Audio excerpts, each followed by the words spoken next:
नमस्कार साथियों, जय हिंद। आज पढ़ने वाले हम संविधान के कुछ भाग, और भागों को हमें रटना नहीं है, अब उनको हमें सीखना है। तो सबसे पहले हम कोई भी चीज़ पढ़ते हैं, सबसे पहले हमें उसका पढ़ना पड़ता है सारांश। अगर हम भारत की बात कर रहे हैं तो भारत में पढ़ेंगे हम संघ और उसके राज्य क्षेत्र।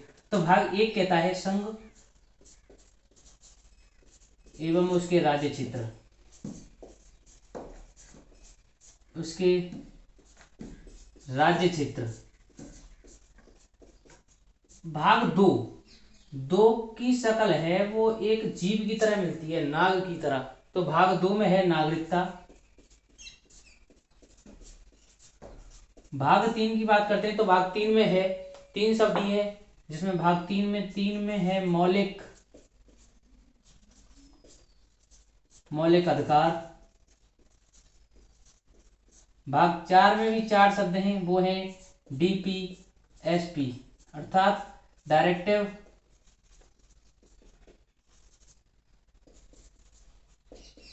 प्रिंसिपल ऑफ स्टेट पॉलिसी, यानी राज्य के नीति निर्देशक तत्व, राज्य के नीति निर्देशक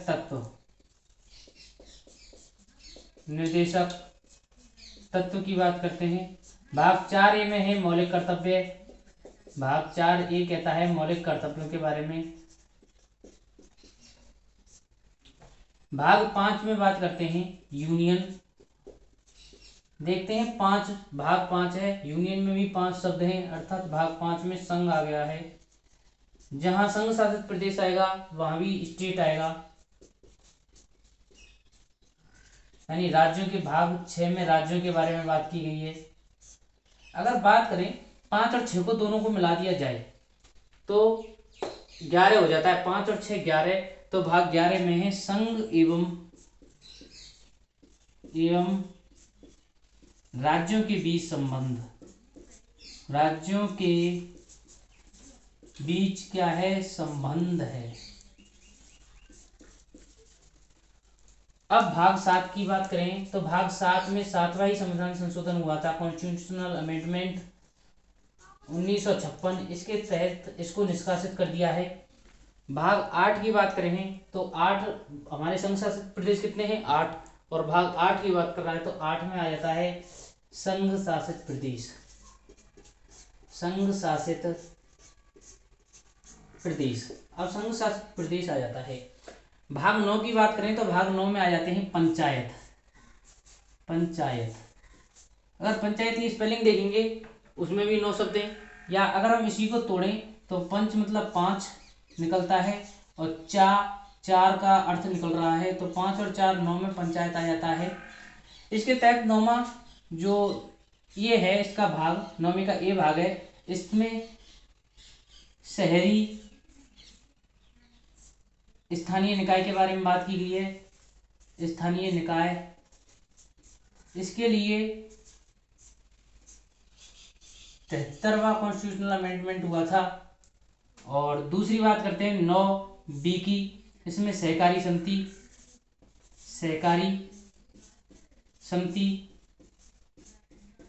समिति के बारे में बताया है। इसके लिए 70वां कॉन्स्टिट्यूशनल अमेंडमेंट हुआ था, CAA, और ये हुआ था 2011 में, और 73वां हुआ था 1993 में।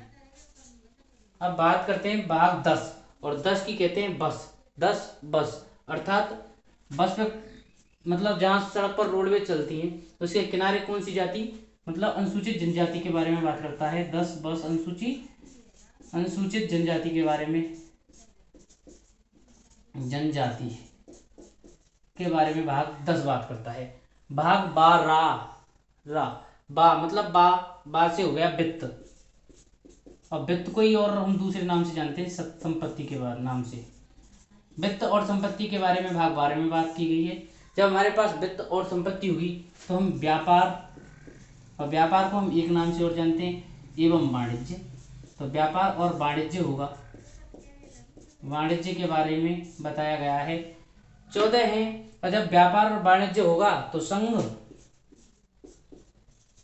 एवं राज्य के में हम क्या दे सकते हैं? सेवाएं दे सकते हैं, संघ व राज्य में सेवाएं दे सकते हैं। सेवाएं, अब सेवाएं कैसे दे सकते हैं भैया, जैसे संघ में यूपीएससी आता है और स्टेट में आता है एसपीएससी, इस प्रकार से हम सेवा दे सकते हैं। अब संघ और राज्य में हम सेवा दे सकते हैं तो यहाँ पे निर्वाचन यानी चुनाव की बात करता है भाग 15 निर्वाचन। अब संघ और उनमें सेवा देंगे तो हम उन्हें चलाने के लिए निर्वाचन या चुनाव कराना पड़ेगा, और जब इनका चुनाव हो जाएगा, चुनाव के बाद हमें जो पिछड़े वर्ग हैं उनके लिए विशेष उपबंध करने पड़ेंगे। विशेष वर्गों के लिए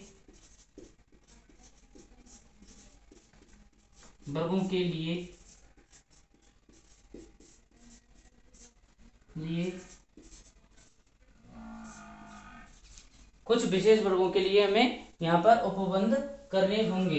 अब जब विशेष वर्गों के लिए हम कुछ उपबंध कर देंगे तो उनके लिए हमें पढ़ाने के लिए पढ़ाना पड़ेगा, तो उनको भाषा सिखाई जाएगी।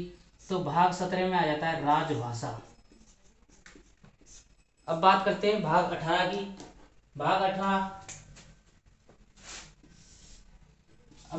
18 की बात करते हैं। अब जब ये पढ़ लिख जाएंगे तो आपात उपबंध आ जाता है 18 में, आपात उपबंध। भाग 19 की बात करें, भाग 19 में आ जाएगा विविध।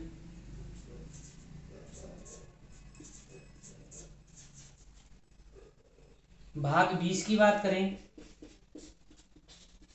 तो संविधान संशोधन आ जाएगा भाग 20 में।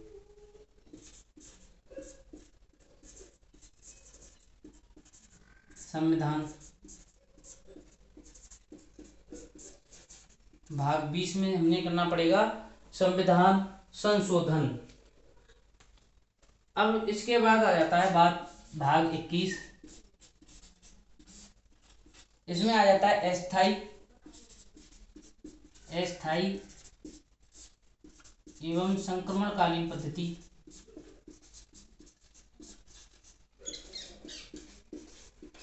लीन पद्धति आ जाएगी। और भाग 22 में आ जाएगा, 22 में संविधान के नाम, संविधान का नाम एवं उसका प्रारंभ, कि संविधान का नाम क्या है, प्रारंभ कब हुआ। आज के लिए बस इतना ही। प्लीज़ चैनल को शेयर करें, सब्सक्राइब करें एंड लाइक करें, और कमेंट बॉक्स में लिख के बताएं कि क्या आगे क्या करना है।